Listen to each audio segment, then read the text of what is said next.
দুৰ্ঘটনা সংঘটিত হৈছে মৰাণৰ এই ছাগলী পথাৰত আৰু এখন বলেৰো পিকআপ ভান আৰু হণ্ডাই এক্সট্ৰা বাহনৰ মাজত মুখামুখি সংঘৰ্ষ আৰু এই দুৰ্ঘটনাত থিতাতে নিহত হৈছে পিতা পুত্ৰ আৰু যুগল বৰুৱাই পুত্ৰ অৰ্থাৎ পিতা পুত্ৰ গৈ আছিল স্কুলত পুত্ৰক থবলৈ পিতাই থবলৈ গৈছিল দেউতাকে আৰু সেই স্কুলত পুত্ৰক থোৱাৰ পিছতেই নিজৰ কৰ্মস্থলী চিকিৎসালয়লৈ যিহেতু তেখেত খোৱাং হস্পিটেলত ভেকচিনেটৰ হিচাপে কৰ্মৰত আছিল পিতৃ আৰু চিকিৎসালয় যোৱাৰ কথা আছিল কিন্তু বাটতে নিশেষ হ'লগৈ দুজন লোক আৰু এই দুৰ্ঘটনাৰ পিছতে অঞ্চলটোৰ এক চাঞ্চল্যৰ সৃষ্টি হৈছে কিয়নো শোকৰ ছাপ পৰিছে বুলি ক'ব লাগিব কিয়নো খুব সৰ্বহী আৰু অমায়িক আছিল লোকজন আৰু যি দুৰ্ঘটনা সংঘটিত কৰা পিকআপ বাহনখন এই পিকআপ বাহনখনো ইতিমধ্যে জব্দ কৰিছে আৰক্ষীয়ে আৰু সেই বাহনখনত সুৰা লৈ আনিছিল বুলি গম পোৱা গৈছে আমি কথা পাতিম স্থানীয় লোক আছে আৰু কোৱাৰ প্ৰয়োজন যে খুব এক দুৰ্ঘটনাই সঁচাকৈ এক মৰ্মাহত কৰি তুলিছে সকলোকে কাৰণ থিতাতে নিহত হৈ গৈছে এটা পৰিয়ালৰ দুজনকৈ সদস্য কি ক'ব বিচাৰিব আচলতে কেনেধৰণে দুৰ্ঘটনাটো সংঘটিত হৈছে নিশ্চয় অতি দুখজনক আৰু মৰ্মান্তিক বুলি ক'ব লাগিব ক'বলৈ কোনো ভাষা নাই আজি পুৱাতে যি কথা পালোঁ যিহেতু খগেন বৰুৱা তেখেত এগৰাকী কৰ্মচাৰী হয় স্বাস্থ্য বিভাগৰ মেলেৰিয়া ডিপাৰ্টমেণ্টৰ আৰু আমাৰ আহোম জাতীয় গণমঞ্চৰ তেখেতে পৰামৰ্শদাতা হিচাপে কাম কৰিছিলে কাৰণ তেখেতে বিভিন্ন অনুষ্ঠান প্ৰতিষ্ঠানৰ লগত জড়িত থাকে আৰু গতিকে আমাৰ আহোম জাতীয় গণমঞ্চৰো অসমৰ তেখেতে এজন প্ৰতিনিধি হিচাপে উপদেষ্টা হিচাপে পৰামৰ্শদাতা হিচাপে আমাৰ লগত সদায় আছিলে সহযোগ আগবঢ়াই গৈছিলে কিন্তু আজি ৰাতিপুৱা যেতিয়া হঠাৎ খবৰটো পালোঁ যেতিয়া চিকিৎসালয়ত গৈ উপস্থিত হৈছোঁ অতি দুখ আৰু মৰ্মান্তিকজনক এইটো ভাষাৰে বুজাব নোৱাৰি আৰু বৰ্তমান সেই দুৰ্ঘটনা সংঘটিত হোৱা ঘটনাস্থলীত আছোঁ আৰু ঘটনাটো চাই আপোনালোকে নিশ্চয় উপলব্ধি কৰিছে যে ইয়াত এটা নতুন পথ বনি আছে মৰাণ আৰু ডিব্ৰুগড়লৈ এটা 4 লেনযুক্ত পথ নিৰ্মাণ হৈ আছে প্ৰায় সম্পূৰ্ণ হোৱা পথত আৰু এই পথটোৰ সন্মুখ অংশ যিহেতু জৰুৰীকালীনভাৱে যুদ্ধ বিমানবিলাক অৱতৰণ কৰিবৰ কাৰণে এটা প্ৰক্ৰিয়াৰ মাজেৰে আৰম্ভ কৰিছে গতিকে মাজৰ যিবিলাক ডিভাইডাৰ আছিলে পৰীক্ষামূলকভাৱে আচলতে সেইখিনি পৰীক্ষা কৰিবৰ কাৰণে ডিভাইডাৰবোৰ আঁতৰাই থৈছিলে গতিকে সন্মুখৰ ফালৰ পৰা আহি থকা যোৰহাটৰ পৰা এখন আপোনাৰ ৱাইন কঢ়িয়াই অনাৰ বলেৰো পিকআপে মুখামুখি নহয় আচলতে পিঠিত মাৰিছে গতিকে মৰাৰ লগে লগে ল'ৰাটো যিহেতু বাওঁহাতে বহি আছিলে লগতে থিতাতে নিহত হৈছে পিতৃগৰাকী ওলাই ৰাজপথত পৰিছে গতিকে তেওঁ থিতাতে নিহত হৈছে অতি দুখজনক গতিকে এই বৃহত্তৰ মৰাণ অঞ্চলত এটা শোকৰ ছাপ পৰিছে পথালিবাম অঞ্চলত পৰিছে খোৱাং অঞ্চলত পৰিছে কিন্তু ইয়াৰ লগে লগে মই আপোনালোকৰ সংবাদ মাধ্যমৰ যোগেদি এটা কথাও মই মাননীয় মুখ্যমন্ত্ৰী আৰু এই বিভাগীয় যি কৰ্তৃপক্ষ আছে আহ্বান জনাব বিচাৰিম এই পথটোত বহুত দুৰ্ঘটনা হৈছে যোৱা মঙলবাৰো এই পথটোত এজন লোক নিহত হৈছে এজন গুৰুতৰভাৱে আঘাতপ্ৰাপ্ত হৈছে তেওঁলোক ঘৰলৈ আহি থাকোঁতে আৰু বহু সৰু সুৰা ঘটনা হৈছে যিহেতু পথটো নতুনকৈ নিৰ্মাণ হৈছে 4 লেনযুক্ত পথ উন্নয়ন হৈছে আৰু ইয়াত জৰুৰীকালীনভাৱে প্লেনসমূহ অৱতৰণ কৰাৰ কাৰণে ব্যৱস্থা কৰা হৈছে গতিকে ইয়াত এটা স্পীডৰ সীমাটো বাঢ়ি গৈছে গতিকে মই আহ্বান জনাম যে ইয়াত যি ডিজিটেল মাধ্যমে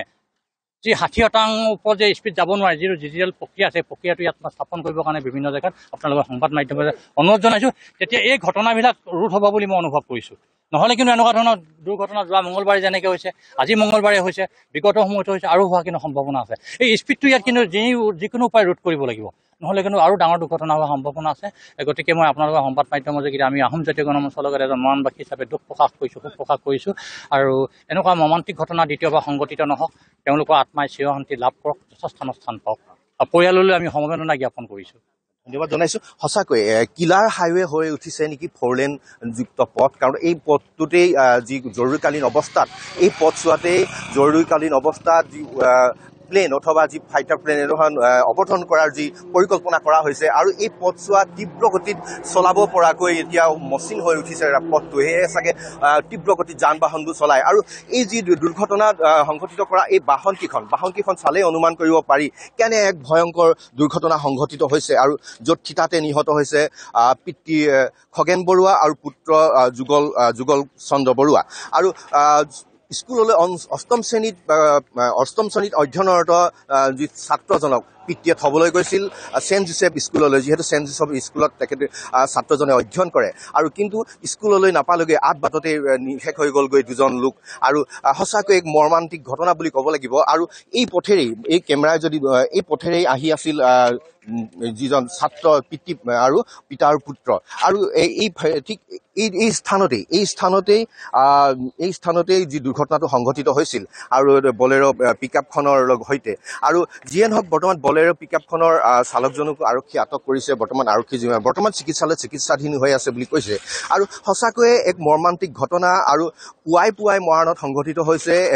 এটা দুৰ্ঘটনা আৰু যি দুৰ্ঘটনাত পিতা পুত্ৰ চিতাতে নিহত হৈছে আৰু এই পথছোৱাত কেৱল আজিয়ে নহয় কেইবাবাৰো সংঘটিত হৈছে মাজে সময়ে সংঘটিত সৰু বৰ দুৰ্ঘটনা কেইবাটাও ইতিমধ্যে সংঘটিত হৈছে আৰু কেইবাজনো লোকে এই পথছোৱাত আচলতে এই যি হাইৱে এই ফ'ৰলেনযুক্ত যিটো পথ এই পথছোৱাত দুৰ্ঘটনাত মৃত্যুবৰণ কৰিবলগীয়া হৈছে সঁচাকৈ এক কৰুণ ঘটনা আৰু এই পথছোৱা কেৱল এই পথছোৱাই নহয় পূৰ্বৰ পৰা যেতিয়া উন্নীতকৰণ কৰি এই পথছোৱা যেতিয়া ফ'ৰলেন পথ হিচাপে উন্নীতকৰণ কৰা হৈছে তেতিয়া দেখা গৈছে যে এই পথছোৱাত তীব্ৰ গতিত বাইকসমূহ অৰ্থাৎ বা যান বাহনসমূহ চলাচল কৰে যাৰ ফলতেই এনেধৰণৰ দুৰ্ঘটনা সংঘটিত হ'বলৈ পায় অৰ্থাৎ ইমান এক বহল পথ থকাৰ পিছতো এই স্থানত দুৰ্ঘটনা সংঘটিত হয় সেয়া অনুমান কৰিব পাৰি যে তীব্ৰ গতিত কিছু যান বাহন চলায় যাৰ বাবে দুৰ্ঘটনা সংঘটিত হ'বলগীয়া হৈছে আৰু বৰ্তমানে খোকাকুল পৰিৱেশ পানীতোলাত যিহেতু পিতা পুত্ৰৰ ঘৰ পানীতোলাত আছিলে পানীতোলাত বাসগৃহত বা পানীতোলাত গাঁৱত এক খোকাকুল পৰিৱেশে বিৰাজ কৰি আছে আৰু আনহাতে আকৌ যিখন চিকিৎসালয়ত কৰ্মৰত আছিল সেই চিকিৎসালয়খনৰ